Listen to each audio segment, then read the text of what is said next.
Hello, this is Bunting, and today we will be covering sound design and arrangement in the style of Jantsen, using Vital and Ableton. Let's go.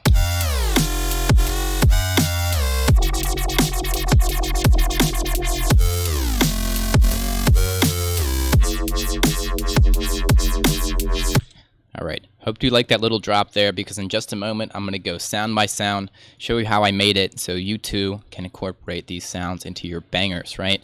But before that, if you're hyped to see the breakdown, I ask that you please leave a like on the video. It helps me out a lot, as well as shows your support, right? And if you're interested in seeing more content from me, subscribe and hit that bell icon so you get notified when a new video drops. One more thing, if you have any questions on this video, leave those in the comments, as well as any suggestions for any future videos. That'd be awesome. I do read them and reply to them, so yeah, drop those in the comments, right? But anyway, enough talk. Drums. What's going on with drums, right? The first question to ask is the BPM.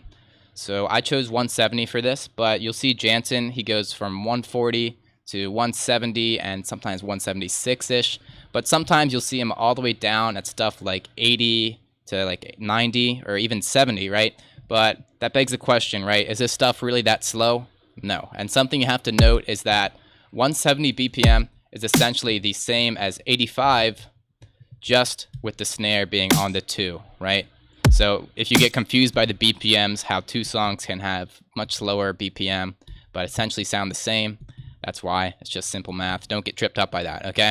But that besides, right, the actual drum pattern is pretty simple, right? So for the kick and snare, kick on the 1, snare on the 3, and then kick on this 2, right? Just because that's the most basic dubstep kick arrangement there is, right? Because it slaps, right? But I did decide to add this little extra kick in this pocket here in between, just for that extra bit of groove, right? Pretty basic dubsteppy snare pattern, but I like it. It slaps, right? Next question to ask would be, what's going on with the actual samples, right? So these drum samples, you want something very transient-y for this heavy-hitting, crazy style.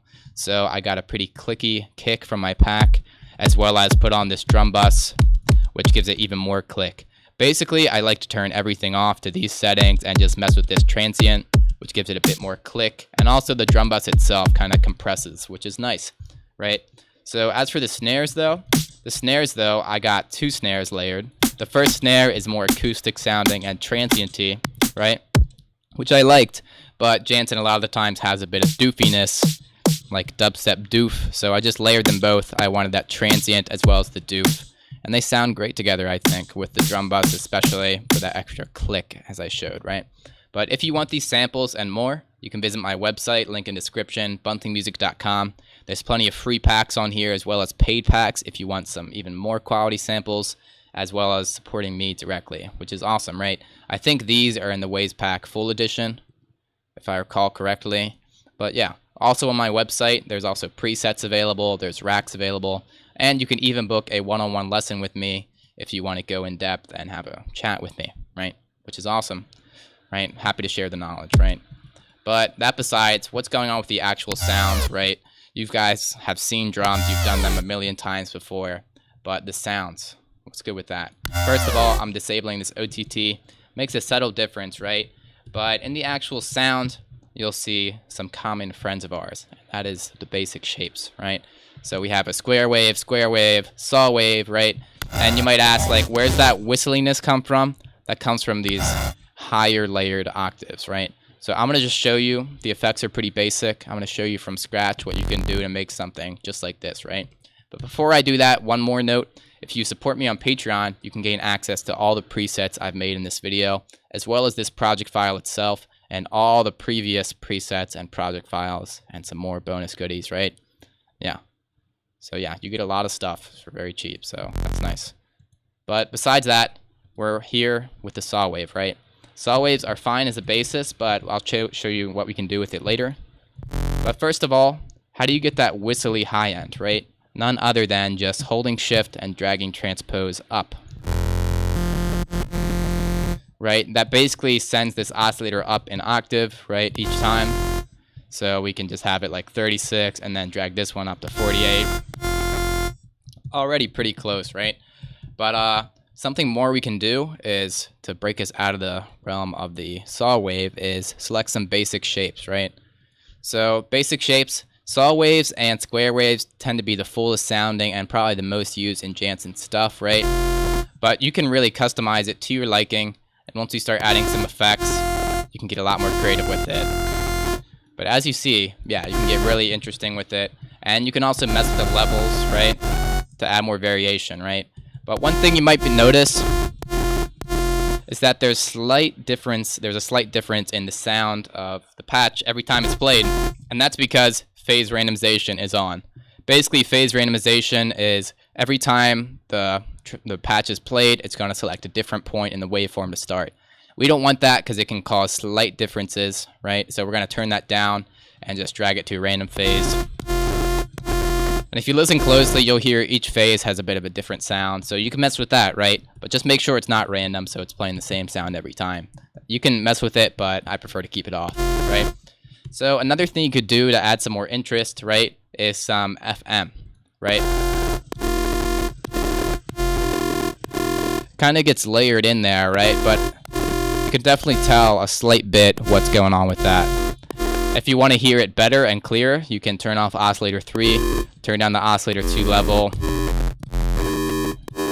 and you can really select whatever timbre you want, right? And then reintroduce these higher octaves. And yeah, it's fun for all, right?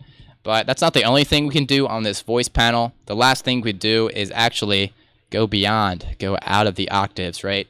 So the octave is basically, right there, is the most consonant interval. It's always going to sound good together, right? But the second most consonant interval is the fifth. And just like an octave is 1, 2, 3, 4, blah, blah, blah, 12 steps from each other, right? The fifth is 7 steps. So basically, just take an octave and add 7 to it, okay? Not great at math right now, so let's just eyeball it, right?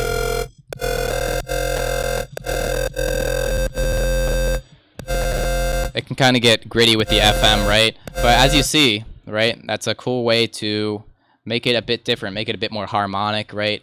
As well as just interesting. Maybe bring this down an octave. So yeah, those octaves and those fifths on your oscillators are really where all that cool whistly interest is going to come from. Right. And then introduce a bit of that FM back, just a hair. And then we can move over to the effects, right? Feel free to mess with any of these, right?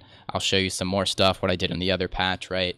But for now, effects. The first thing I like to add is a bit of distortion. Distortion can really help with fatness, and let me actually just put this back. Distortion can help with fatness, as well as kind of alter the harmonic a bit. So you have to be careful with how much you have. Really just do it by ear, right? A little bit will do the job for this. Plus some compression, right? This multiband compressor is good for adding some sparkle and fatness, especially with this attack up. Just beautiful, right? Minus the distorting of my CPU. The next thing I like to add is chorus, which sounds pretty cool on its own, but you notice it kind of rings out at the end, and that's this feedback. I like to turn the feedback off, as well as the mix down so it's not so phasey. You can turn the voices down just for my CPU, right? But basically what the chorus does, it adds a bit of makes it sound higher fidelity to me in a way, but more importantly, adds a bit of stereo range, which is really important for getting a big sound. Yeah, and that's about it besides one last step, right? You want it bendy and crazy, so how do we make it bendy and crazy with this pitch wheel? So by default, it only bends up and down 2 semitones, but you can drag it up to an octave or higher. An octave is a great way to go. Very familiar. You know that pitch bending is definitely signature in Jantsen style, right? But there's another thing you could do beyond pitch bending. You can make it glide when it changes notes. You can do that just by turning up the glide, clicking always glide legato, and it's beautiful. It's amazing. This knob affects how much it glides, more or less, right? I like it right in the middle most of the time. And that's basically a Jantsen bass, you know. All the other stuff in this arrangement is pretty much a variation on that, which I'll show you. If I go into this bass, you'll see that I did a similar thing, except I chose to exclude the third oscillator, get a fifth on this thing here, this oscillator 2, get a bit different FM with 2 square waves, right? Pretty much the same processing throughout. This filter doesn't make a huge difference, but that just goes to show You can make so many different basses just with these same principles. You can change the basic shapes. Right, crazy stuff. Crazy stuff, fun to mess with, fun to make your own, right? So the next question, though, lies in how do you make these crazy, wompy, phasey basses? And I'll show you by unfreezing it and going right into Vital, right? As you see, we have a bit of tomfoolery, right, on this rack, though. But before that, I'm going to show you the patch with the normalness. So let's just turn off these effects, right? That's what it sounds like without the effects. In fact, it's pretty much the same patch as what I had from the default. If you want the default patch, just copy this, right? Except I have this filter here, which the filter, whenever you hear like wee wee wee wee wee wee wee or like wow wow wow type thing, it's always going to be this low pass filter. So basically, how you would set up this low pass filter, let me just set it up by default. So it's going to look like this when you turn it on, and this cutoff is essentially what giving it that womp. And we don't want to have to drag it by hand the whole time, so we're just going to put an LFO on, which should look like this, right? It should look something like this. Drag an L off to this cutoff. Cool. But we want it faster. And let's say we wanted it more dramatic. We can drag it to the beginning and make it go the whole way. See what I mean? That's LFO amount versus where the cutoff starts. For this style, though, a lot of the time you'll hear it kind of start halfway up. You want a bit of that movement, but you want to keep it full throughout. You don't want it womping all the way to the bottom, right? Which could be cool, but it depends on what you want, right? But for the triplet rhythm, you can get more interesting rhythms from the LFO just by clicking the tempo, right? By default, it's just tempo. You also have dotted and triplets, which basically move it in a triplet pattern. It goes triplet, triplet, right? And that's fun. Put it on the eighth notes for this, right? Yeah, but really, filters are fun. A lot of the time I like it at the end of the sequence, but can give you a different result at a different point. You can also make any filter, to make it a cool sound. Peaks especially are probably gonna be good for just that. Phasey, weird movement. Notch is also cool, but I'm liking the low pass, so you see that also changes the filter. That's that for Vital, right? The cool phasey effect, though, is this frequency shifter. So, frequency shifter, well, I think there's alternatives in other DAWs, right? But in Ableton, it looks like this. It should come with Suite. But when you turn down this fine, essentially you're kind of just putting the pitch down in a weird way, right? But as is, it doesn't sound very phasey, right? But when you begin to mix that pitch down signal with the dry signal, the non-pitch signal, you hear that really weird effect. And the rate of it essentially gets changed by the position of this pitch. It kind of phases up versus kind of cool. You can even automate it. Yeah, really cool effect. You can mess with this shift too, but it's hard, much less precise. The ring too. But for the phasey effect, basically, just pretty much have it on these settings, you know. Plenty of options to get. And I always like to add another OTT just to push some extra loudness and brightness out of the sound. I like to turn up the time so it sounds cleaner, right? And that's that, right? So this next sound here is this Vital patch, which is pretty much the same, right? You'll see I have the same kind of frequency shifter set up with just a slightly different fine for a slightly different rate. But within the actual patch, so for the first patch, I just had this bass up here with an LFO added to it here, and this patch is the same. This bass with an LFO on the low pass, right? This time, though, not on triplet, I just had it on the normal tempo on quarter notes. And there you go.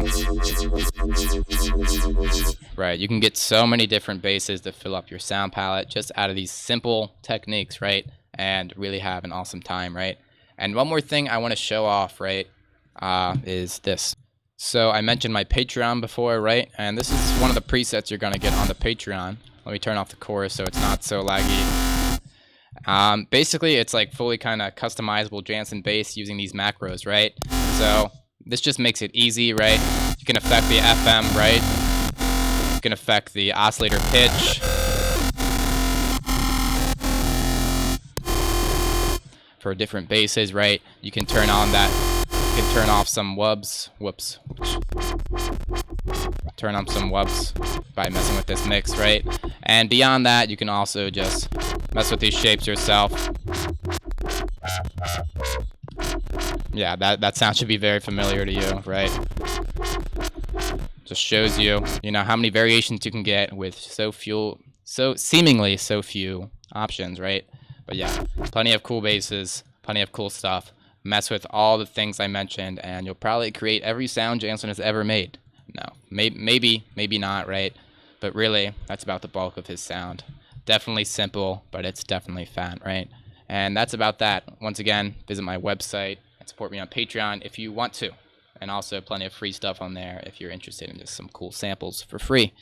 Yeah, that's that. Again, like, subscribe, comment, you know the deal. And if you want to join a community of like-minded producers, right, link is in the description. We have a Discord going where we hop in and chat, talk about all sorts of things, give each other feedback. It's really a great time for all, right? But that's all I can think to say. Thank you guys so much for watching. Really means the world to me to be able to have this opportunity to share the knowledge, right? It's what I love to do. So I really thank you for watching. That's that. And yeah, but be sure to leave a comment for what you want to see me cover in a future video, right? And I probably will cover that sooner or later. But that's that. It's your boy Bunting. Thanks again. Much love. Stay creative, stay woke, stay whatever. And peace out. Catch you on the flip side.